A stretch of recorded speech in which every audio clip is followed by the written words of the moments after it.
በስተመጨረሻም ብሌን ወደ ቤቷ ተመልሳለች። ጆ እንግዲህ ታሪክ ሰርቷል። ብሌንን ማትረፍ ችሏል።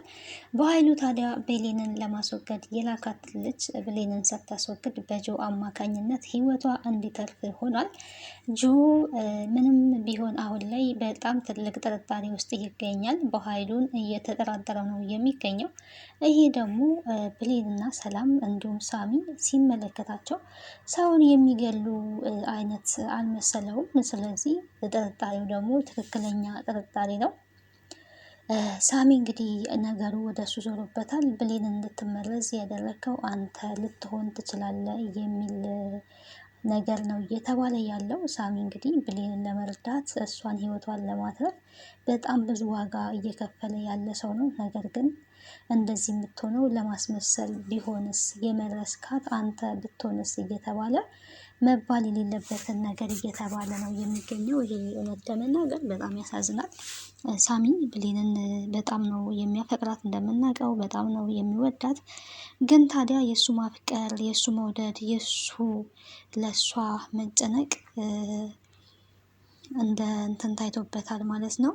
እንደ አስመሳይነት ታይቶበታል ማለት ነው። ሰላም ጤና ይስጥልኝ ውድና የተከበራችሁ የቻናሌ ቤተሰቦች እንዴት አላችሁ? በያላችሁበት የዓለም ዳርቻ ሰላማችሁ ይብዛ። ለዚህ ቻናል አዲስ ከሆናችሁ ሰብስክራይብ፣ ላይክ፣ ሼር እያደረጋችሁ ቤተሰብ እንድትሆኑ በአክብሮት ጋብዛለሁ። ተወዳጅና አስተማሪ የሆነውን አደራ ድራማ ወደ እናንተ ይዤላችሁ መጥቻለሁ። በዚህ ክፍል እንግዲህ አዳዲስ ነገሮችን አብረን የምናይ ይሆናል። ቤተሰብ ያልሆናችሁ ቤተሰቡ ነው። ሀሳብና አስተያየታችሁን በኮሜንት ሴክሽን ላይ አስቀምጡልኝ። ከዚህ ድራማ ምን እንደተማራችሁ ማለት ነው። ያው ብሌን ከሆስፒታል ወጥታለች። በኃይሉ እንግዲህ ብሌን እንድትገደል ወደዛ ሰው ልኮ ነበረ። ወደዛ የተላከችው ሴት ደግሞ የበኃይሉ አሁን ላይ እንግዲህ እሷ የደረሰችበት ነገር ወላጆቿን ያሳጣት፣ ግን ለእሱ ስትላላክና ለእሱ ስትሰራ የነበረች ጆ ደግሞ እሷን ምን አድርጓል? ጆ እሷን ደግሞ ብሌንን እንዳትገል አስጥሏል። አሁን ላይ ከጆ እና እሷ ማውራት ጀምረዋል ማለት ነው። አንድ ላይ ስለ በኃይሉ መጥፎ ነገር እንግዲህ እያወራች ነው የምትገኘው። እሱ ግን ጋሼ እንደዚህ አያደርግም እያለ እየተከራከረ ነው የሚገኘው ማለት ነው። ያው ቢከራከርም ግን እሷ ግን እውነታውን አላወቅም ማለት ነው። እሱ እኮ ብዙ ሰዎችን ህይወታቸውን ሲያጠፋ ጓደኞቹን ሁላ ሲገል የኖረ ሰው ነው እያለች እየተናገረች ነበረ። ይሄንን በመናገሯ ደግሞ እንዴት ስለማትሳታቂ ይሄን ሁሉ ነገር ታወሪያለሽ፣ እንዴት እንደዛ ልትይ ቻልሽ እያለ ነው እንግዲህ የሚገኘው ማለት ነው። እንግዲህ ምን ማድረግ ይቻላል? አሁን ላይ እውነታው እየወጣ ነው ማለት ነው። እውነታው እየወጣ ነው። እውነታው እየወጣ ነው። በመቀጠል ሁለቱ አንድ ላይ ከሆኑ በኃይሉን የሚያሸንፉበት ነገር አለ ማለት ነው። በኃይሉን የሚያሸንፉበት ነገር አለ። ወደ በኃይሉ ዞረዋል። በኃይሉ ደግሞ ያው አርፎ መቀመጥ አይችልም እንደምናውቀው፣ ሁሌም ቢሆን ችግርን ነው የሚፈጥረው ማለት ነው። ይሄንን ሁሉ ችግር እንግዲህ እየፈጠረ አለ ማለት ነው። እስካሁንም ድረስ እንግዲህ እንደምናውቀው እየኖረ ነው። አሁን ላይ ግን ተነቅቶበታል። በጣም ነው የተነቃበት። እንደዚህ ማድረጉ ዋጋ ሊያስከፍለው ይገባል። ቃልም ብትሆን መረጃውን እንግዲህ ተቀበለች እንጂ ኖርማል አልሰጠችም። ለሱ ልትሰጥ ያሰበችው እንግዲህ ገንዘብ ሲሰጣት ወደ ሰላም ቤት ሲመልሳት በዛ አማካኝነት ነው። በዛ ደግሞ ገና ማረጋገጫ እስከምታገኝ ድረስ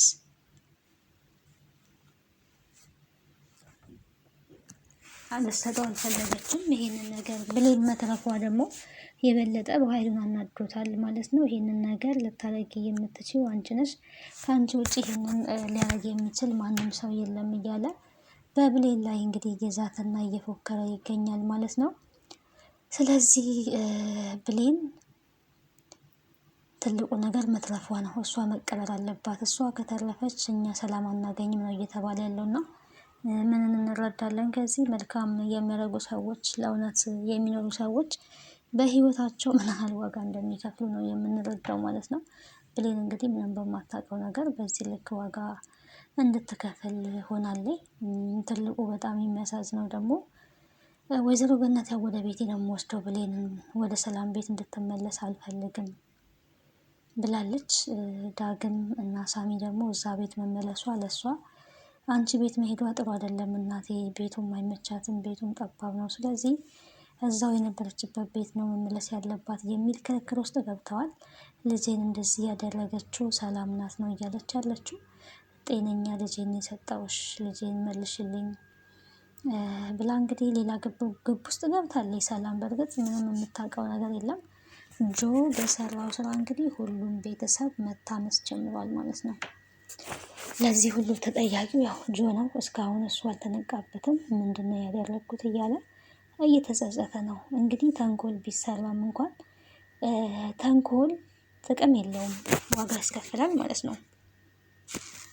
ለጊዜው ጥሩ መስሎ ቢታይም ግን መጨረሻው ያው የሚያምር አይደለም። የተንኮል መጨረሻ የሰውን ልጅ ዋጋ ነው የሚያስከፍለው። የሰውን ሕይወት ያመሰቃቅላል፣ ከህሊና ጋር ያጣላል እና ጆ አሁን ከህሊናው ጋር እየተጣላ ነው። ደግሞ ሳሚና ሰላም እንዳልሆኑ የወላጆቹ ገዳይ በኃይሉ እንደሆነ ያወቀለታ ያን የራሱን በጣም ነው ሊወቅስ የሚችለው ማለት ነው። ከአሁኑ እየተጠራጠረ ነው የሚገኘው። ምናልባትም እኮ እነሱ ባይሆኑስ ይሄንን ነገር ያደረጉት፣ ይሄንን ድርጊት ያደረጉት እነሱ ባይሆኑስ እያለ ያው ከራሱ ጋር ሌላ ግብ ውስጥ ገብቷል ማለት ነው። እነሱ ካልሆኑ ራሴ መቼም ቢሆን ይቅር አልልም እያለ ነው። ሳሚ በጣም ተከፍቷል። ሳሚ ለብሌን ስለተቆረቆረ ራሱ ሊሆን ይችላል ብሎ ዳግም እንግዲህ ነገር አቀሳስሯል ማለት ነው። እሱ ቢሆንስ እንደዚህ የሚሆነው? እሱ ከኛ በላይ የሚያስብላት ማ ስለሆነ ነው? ደግሞ እኔና ብሌን ታርቀን ነበረ፣ ቀለበቱን መልሼ ሰርግላት ነበረ። ያኔ ቆሞ እየተመለከተ ነበረ። እንደውም እኔ ከዛ ስወጣ ተደብቆ እያለቀሰ ነበር ነው ሲል የነበረው እና እንግዲህ ከተደብቆ ሲያለቅስ የነበረው ብሌን የእሱ መሆን ባለመቻሏ በዚያ ምክንያት ነበር እያለቀሰ የነበረው ማለት ነው። ያው የእሱ እንድትሆን ስለሚፈልግ ነው። ዳግም ላንቺ የሚሆን ሰው አይደለም እያለ ነው። በእርግጥ ዳግም በጣም ቀናተኛ ነው። ሳሚና ዳግም ሲወዳደሩ በጣም ያው የተለያዩ ሰዎች ናቸው። መቼም ሁሉም ሰው ተመሳሳይ ይሆናል ማለት አይደለም። ስለዚህ እንደዚህ የተለያዩ ሰዎች ናቸውና ከፍቶት ሲያለቅስ ነበረ። በጣም ወንድ ልጅ አያለቅስም ይባላል፣ ተደብቆ ነው ያለቀሰውና ዳግም ግን በዚህ ሙድ እያዘበት ነበረ። አሁን እነሱ ተደብቀ ነው ማልቀስ ያለብን፣ ወንድ ልጅ ተደብቆ ነው ማልቀስ ያለበት፣ ከህይወታችን ደግሞ መውጣት አለብን ነበረ ሲለው የነበረው ማለት ነው። ከህይወታችን ደግሞ መውጣት አለብህ ነው እያለ የነበረው። ግን ከህይወታቸው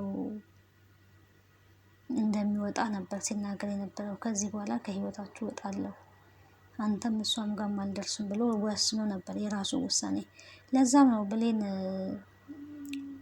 ክላስ ስልኩን እንኳን ጥሎ ሄዶ ላለማምጣት እልህ ውስጥ ገብቶ የነበረው። ጆ ከዛ እንደወጣ እርግጠኛ ነበረ ሳሚ ውጭ ላይ ተቀምጦ። ግን ደግሞ ምንድነው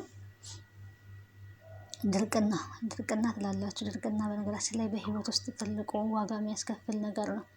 ነገሮችን የሆነ በእንትን ማየት፣ በትክክለኛ መንገድ አለማየት። በቃ እሱ አሁን እኔ ብሄድ ምን ትለኛለች፣ እኔን ለማናገር የመጣበት መንገድ ነው ትለኛለች የሚል እልህ አለው እና ባለመነጋገር ውስጥ በጣም ብዙ የምናጣቸው ነገሮች አሉና በህይወት ውስጥ መነጋገር ትልቅ መፍትሄ ያመጣል። ይሄ በዝምታ የሚታለፍ ነገር ለሁለቱም ጥቅም የለውም። ቢያንስ ያኔ እሱ ዝም ባይል ኖሮ እንደተጠራጠረ ሄዶ ያው ያስብላታል እኮ፣ ይጨነቅላታል፣ ያስብላታል። እሷ ምንም እንድትሆን አይፈልግም። ይሄንን ሁሉ በደንብ ያውቃል። ውስጡ ስሜቱ ይሄ ነው። እሷ ምንም እንድትሆን አንቺ ባትወጂኝም እንኳን እኔ እወድሻለሁ። ፍቅር ይሄ ነው በነገራችን ላይ፣ የሆነ ምላሽ ፈልጎ ሳይሆን እውነተኛ ፍቅር ያለምንም ምክንያት ሰዎችን መውደድ ነው። ለነዛ ሰዎች ደስታ መጨነቅ ነው። የነዛን ሰዎች ህይወት ማየት ነው። ያ ነገር እንግዲህ ነበረ። ግን ደግሞ ያ ፍቅር አለ ወይ ካላችሁኝ አይዶን ነው። ሰው የሚያፈቅረው በምክንያት ነው አሁን ላይ። የሆነ ምክንያት ፈልጎ ነው ወይ በውበት ነው ወይ በገንዘብ ነው፣ ብቻ የሆነ ነገር ታይቶ ነው አሁን ላይ ፍቅር ተብሎ ራሱ የሚገባበት እና ይሄ ደግሞ ያው ትክክለኛው ፍቅር አይደለም። እንደዛ የሆነ ነገር አይቶ ሰውኛ ባህሪ ሆኖ አሁን ላይ እንደዛ ነው።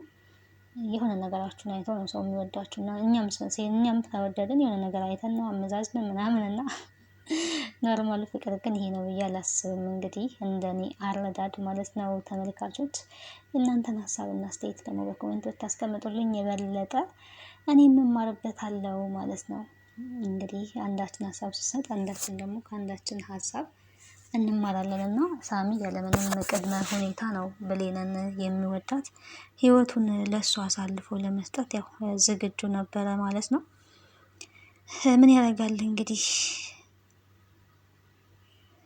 ምን ያደርጋል ትላላችሁ? አልተሳካም፣ የእሱ መሆን አልቻለችም። ዳግም ደግሞ ይሄንን መጠቀም ያደርጎታል።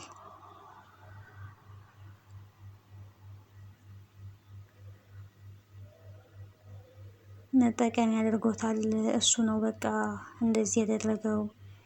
ለዛም ነው እንዳይነቃበት ምናምን ነገር ነው ሲል የነበረው። ሰላምም እንኳን አምናለች ማለት ነው። ነፍሰ በላ ነፍሰ ገዳይ እያሉት ነው እንግዲህ። በጣም ይገርማል። ግን አንዳንዴ ሰው መጥፎ ባህሪ ኑሮት ከዛ ከመጥፎ ባህሪው እንኳን ተመልሶ ከመጣ ያ ሰው ወደዛ መጥፎ ማንነቱ እንዲመለስ የሚያደርጉት ሰዎች ናቸው ማለት ነው። እሷም ተመልሷል። ብሌን ለኔ ህይወቴ ናት ብሏል። በብሌን አማካኝነት ከነበረበት መጥፎ ነገር ተመልሷል። ከዋይሉ ጋር ነበረ የሚሰራው። ያንን ሁሉ ትቶ አሁን ላይ ጥሩ ሰው ለመሆን እየሞከረ ባለበት ሰዓት ላይ ግን የድሮ እሱ ከዛ ከድሮ ማንነቱ ወጥቶ አሁን ላይ ጥሩ ሰው በሆነበት ሰዓት ላይ የድሮ ያለፈውን ታሪክ እያነሱ እንግዲህ እየወቀሱት ነው የሚገኙት። ይሄ ደግሞ ተገቢ አይደለም ማለት ነው። ተገቢ አይደለም። ምክንያቱም ሰው ያጠፋል፣ ከዛ ጥፋቱ ደግሞ ይቀየራል። አዲስ ህይወት ይጀምራል፣ አዲስ ማንነት ይኖረዋል፣ አዲስ በቃ ይሆናል። የሰው ልጅ መቀየር ከፈለገ የማይቀየርበት ምንም አይነት ምክንያት የለውም። ሳሚ እንደዛ አረመኔ የሆነ ሰው አሁን ተቀይሮ በጣም ጥሩ ሰው ሆኗል። በብሌን አማካኝነት ነው። ግን ደስ ይላል ለሰዎች መቀየር መፍትሄ መሆን። እንደዚህ አይነት ሰው መሆን ትልቅ ነገር ነው። የሰው መቀየር ምክንያት መሆን ማለት ነው። ያው አንዳንዶቹ አብዛኛው ሰው ለሰው መከፋት ምክንያት ነው እንጂ ለሰው መቀየር ምሳሌ መሆን የሚችል ብዙ ሰው የለም። እና እንደዚህ ለሰዎች መቀየር መፍትሄ መሆን ትልቅ ነገር ነው። ይሄ እንግዲህ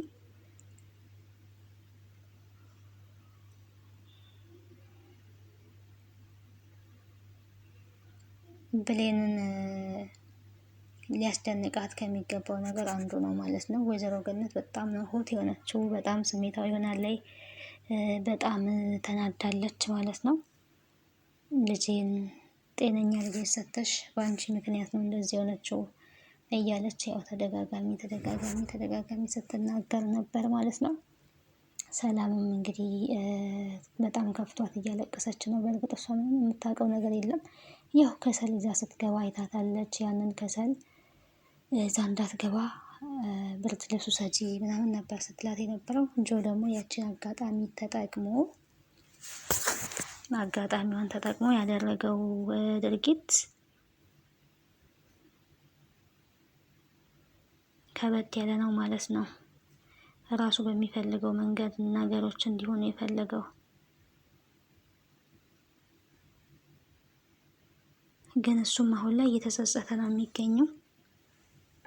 ከሞት ያዳናትም ማለት እንድትሞት ቢፈልግ ያቺ የተላከችው ልጅ እንድትገል ዝም ይል ነበር። ግን ገብቶ አስጥሏታል ማለት ነው።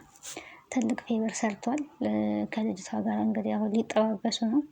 አብረን ብዙ ነገር መስራት እንችላለን እየተባባሉ ይገኛሉ። ያው እንደሚሰሩ እንግዲህ ባለሙሉ ተስፋ ነን ማለት ነው። እንጠብቃለን። በቀጣይ እንግዲህ ቀጣዩን ክፍል አብረን የምናይ ይሆናል። ብሌን ወደ ሙሉ ጤናዋ ትመለሳለች።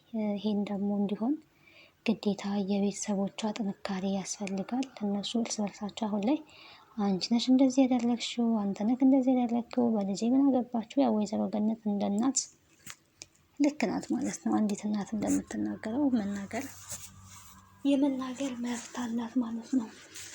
የመናገር መብት አላት። ልጇን እንደዚህ በመሆኗ በድንገት በጣም አዝናለች። በጣም ተጨንቃለች። ጤነኛ ልጅ መልሱልኝ እያለች ነው የምትገኘው። ከሆስፒታል መውጣቷ ያው ብሌን እንዳትጠቃ ትልቅ ነገር ነው። ቃልን እንግዲህ ወደ ቤት መልስሻለሁ ብሏታል በኃይሉ። በምን መንገድ እንደሚመልሳት አናውቅም። ይሄንንም በቀጣይ የምናይ ይሆናል። ለዛሬ ግን በዚሁ ጨርሳለሁ። ስለነበረን ቆይታ አመሰግናለሁ። ቤተሰብ ያልሆናችሁ ቤተሰቡን ሀሳብ አስተያየታችሁን በኮሜንት ሴክሽን ላይ አስቀምጡልኝ። ቀጣዩን አብረን የምናይ ይሆናል። ደህና ቆዩ። ባይ ባይ። አዳዲሶች ግን ሰብስክራይብ አድርጉ። ቤተሰቡ ነው አበረታቱኝ ማለት ነው። በቀጣይ እስከምንገናኝ ቻው።